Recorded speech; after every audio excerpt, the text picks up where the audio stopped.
Hello guys, welcome back to the Do It Right Tech channel where I take you through everything tech, and today I'm about to show you 7 more features amazingly you're not using on your Samsung phone. It's rendering your phone slightly underused. Let's dive right into the video, but don't forget to hit the like, smash the subscribe button if you're new, and let's try to get this video to 100 likes. Without wasting much time, let's go. So, 1. Sometimes there are applications you know you're about to log into or jump into as soon as you've taken your phone, and they are actually your favorite applications. But what if I told you that you could actually tap on them on your lock screen and immediately have them open? No need to unlock your phone and now come to look for the application or have them here. So to do that, first and foremost, you're going to need the Good Lock application and the model called Lockstar. If you don't know, or if you don't have these ones, just check the top right corner here. I will put the Lockstar model right there where I go full dive into the Lockstar application. So once you're inside here and you're dealing with everything that has to do with your lock screen, you could always tap here and then select the Lockstar. And then when here, you're going to go to favorite applications like this and toggle it on. There are different alignments you can have. You can keep them very like horizontal, or keep them vertical, or keep them that low. So if you want them this way, that's fine. If you want them that way, that's fine. If you want them going this way, that's also fine. In this example, we're going to have it lying down this way horizontally, and then you can place it wherever and then proceed to select either quick toggles that you want to use or applications you're often going to dive in and start to use. So let's say I don't want this. I can select whichever application by tapping on them. Then once they've opened, I'm going to remove what I don't want and I'm going to input what I like. So let's say YouTube Studio. I don't want the torchlight. I would prefer maybe Shazam. Immediately I hear music playing, I'm going to tap on that. Maybe these are what I want. Then I'm going to apply that. Once I'm done with this, have them sitting here. Then I can select done. This means that when I'm on my lock screen, I'm going to have this very icon there. When I tap on it, I'm going to have them scroll this way. Now, if it's off, once you go into the lock screen, you're going to have it there like that. And then you're just going to tap on the application, and immediately after unlocking, you're already in the application you're looking for. So there you have it, how you can put your favorite applications on your lock screen so that you don't waste much time logging in before looking for those applications. Moving on. Okay, so let's say you're going to get home and then your kids love to fidget with your phone, and they're going to try and take your phone and then use your fingerprint to unlock it, or probably try to show it to your face to unlock it. There is actually a way that you stop your phone from accepting such unless it's going to use your code. Now, this is a feature that is already inbuilt. If you swipe down, for example here, swipe down again and select the off button, you're going to see that there is lockdown mode over here. But probably on yours, you're not finding it. Let me show you how to find it. So you're going to go into settings here. And once you're in settings, so you're going to come down here and look for lock screen and AOD. Tap on that. And once you're in, you're going to come down here until you find secure lock settings. Then you select that and put in your code. Once you're in here, you're going to now toggle this very thing on, which is show lockdown mode option. Once you've selected that, look at this. Currently, if I lock my phone and I try to unlock it, it's going to ask me for my fingerprint. Then I'm going to enter it. But when I come here and I select lockdown mode, it locks. There's not going to be a fingerprint anymore. So if I lock the phone and unlock it, no fingerprint unless I input my code. And once my code is in and then I go back to lock screen, then and only then the fingerprint is going to be requested. You might want to thank me for this because I'm sure you needed this. Thank you, and moving on. Sometimes you go to, let's say you have an Amazon cart. For example, you go into Amazon and you have a long cart that has got quite a lot of things, or you're searching for something on Amazon, let's say backpack like this, and you have put in all the filters that you need. Let's say the brand is Under Armour, and then you have a ton of them and you want to share it with somebody. You might be tempted to take individual screenshots, one screenshot, then you scroll another screenshot. But that should be a thing of the past, because once you take one screenshot, now in the screenshot here below, you can select this and it's going to scroll down. Select again, it's going to keep scrolling until you're done scrolling. And once you're done, then you can stop and share to whoever. Because now when you go into your gallery and then you select that screenshot, if you zoom in, you're going to have everything crystal clear, and you can share this with whoever. So there you go, your screenshots made way better. If you didn't know this, let me know in the comment section and tell me how helpful it was to you. Moving on. All right, I don't know if you've chanced on it that somebody has got a phone, your same phone size, but then everything on your screen looks quite tiny and then almost exudes a tablet look. Well, let me show you how he did it. So what you're going to do, go into settings here. Once you're in settings, go all the way down. If you don't have developer option opened or activated, you're going to go into about phone. Then you're going to go into software information. And on the build number, you're going to tap on it several times until it asks you for your unlock pin, and then you're going to input all of that, and then you're going to have developer option open. Now, once you're in developer option, you want to scroll down until you've reached here. And once you're here under drawing, you're going to come to minimum width, where you can set it to about 600. Now take note of this number, because for your phone it ranges from 384 to approximately 411.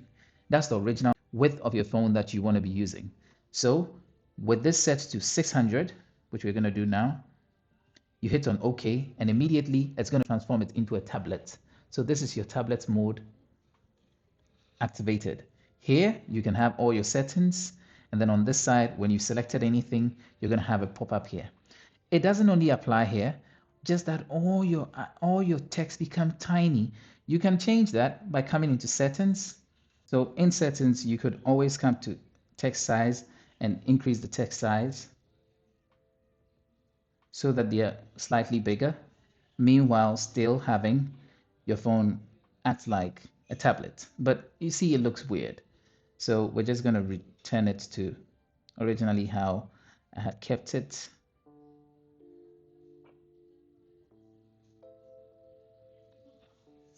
Like that. And so when even you go into your browser, you're suddenly going to be running it like a laptop.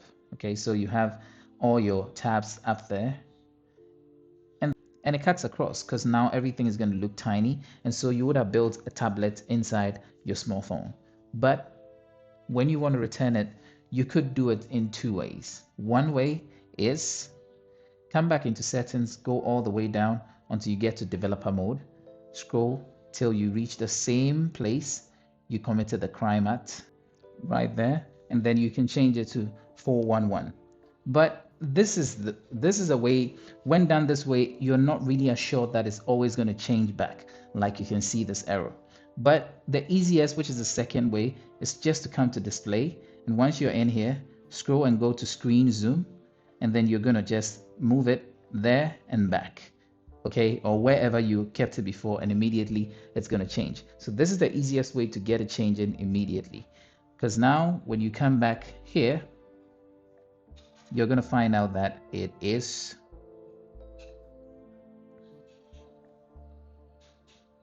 back to 411. So even if we had this as 600 like this, and I came into settings, display, and then went to zoom screen, and I went there and I left it, it's still going to now return it, so that if I went down here and check this, it would have returned to 411 dp. All right, so usually you do have your edge panel here, but I think too many people think the edge panel often should have just the applications that you want to use, but you could use more edge panels. Let's look at an example here. I've got tons of them. So if I'm here and I go into settings, floating here, you will see a ton of them that I've got. You can actually keep 10 edge panels over there. So why are you using just one? You could put so many shortcuts there for names, contacts that you want to quickly call, instead of going into all those places you can put there. Tasks that you want to do, are they calls, are they recordings? You can put them all there. Is that clipboard, where anything you copy will be in that clipboard, and you wouldn't need to go open your keyboard to look for clipboard. It will just be there. If you want tools, if you want weather, they can all be sitting in the corner. So if here I've got several of them, you can put 10 of them there. All right, so how do you get these? You could always swipe up here and then go into your Galaxy store and just select Edge panels. Immediately you're going to be, and then you're going to be greeted with several of them you can download. Here are several. If you want RSS panels for Edge, you can download some. Volume Edge lights you can download. I've downloaded that. You can select that. So there are several that you can download from. Just go download them and enjoy using them. All right, moving on. A couple of videos I've been talking about the modes and routines, but we would know that I often am looking at just the routines. But let's look at modes. To select modes and routines, you can always swipe and search modes and routines right there, or scroll down, go into settings and modes and routines. Now, you could also set modes. Now, what are the modes? The modes are basically a state that you find yourself in and how you want things to change pertaining to that. For example, I had mentioned previously, you can check that video up here. Sleep was set in there. You could set sleep. So sleep, let's say I'm just going to delete this and we set sleep all over again. So I'm going to say I'm setting a whole new one, which is sleep, a mode that is called sleep.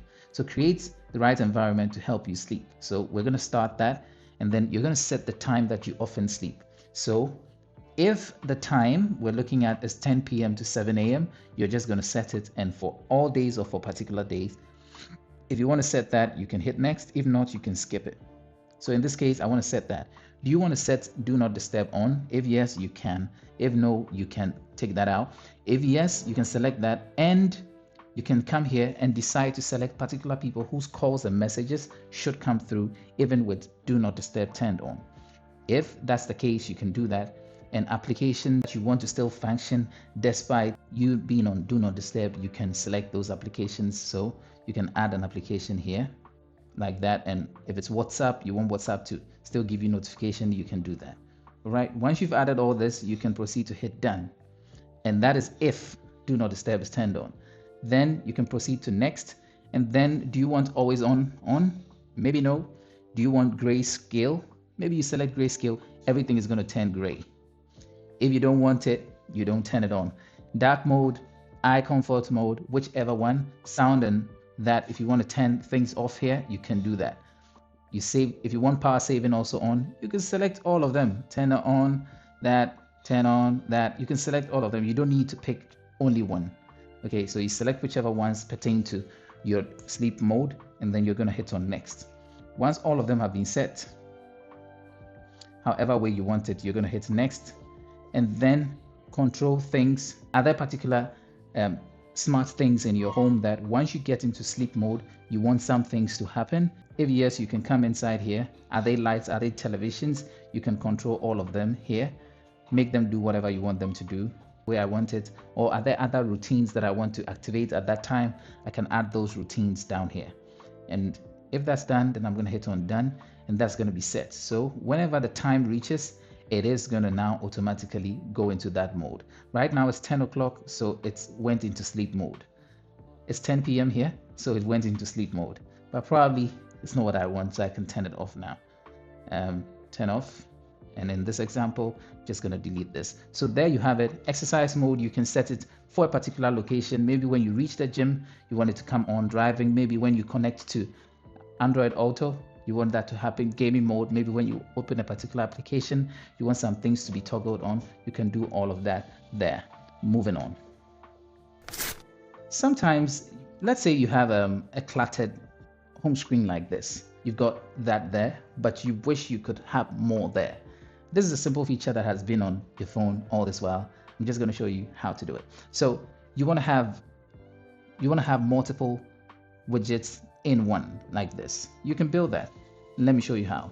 You can, anywhere on your screen, you can hold it and then select widgets. Then pick the first or one of the widgets that you want to put there. Maybe I want to put that. So I'm going to add that. and it's going to be there. So I move it to whichever screen that I want it to be at. Now note that mine is acting this way because I've got the good lock, and then I'm doing quite a lot with that. Okay, so once it's set there, so you're going to hold on to it again. Now you're going to select create stack. Once you've done that, you can select other things to add on to that. So I can select that and add to it. I can hold on to it again, edit stack. So we've got these ones. I can add a new one. It could be camera, probably that. Then I can add another one. It could be ChatGPT. Add that. So yes, we could add maybe device care and then have this also added. And once we are done with that, we just tap anywhere on the screen and then we have all of them that way at our fingertips. So there we have it, 7 features that are on your Samsung phone you're probably not using. If you're using them, my bad. If you're not using them, I'm glad I was able to help. So if you love this video, let me know in the comment section. Let me know in the comment section if this was helpful. If it wasn't, also let me know in the comment section. But thank you all for watching. Hit the subscribe button if you're new, and don't forget to share it to somebody. If you're old, let's like the video.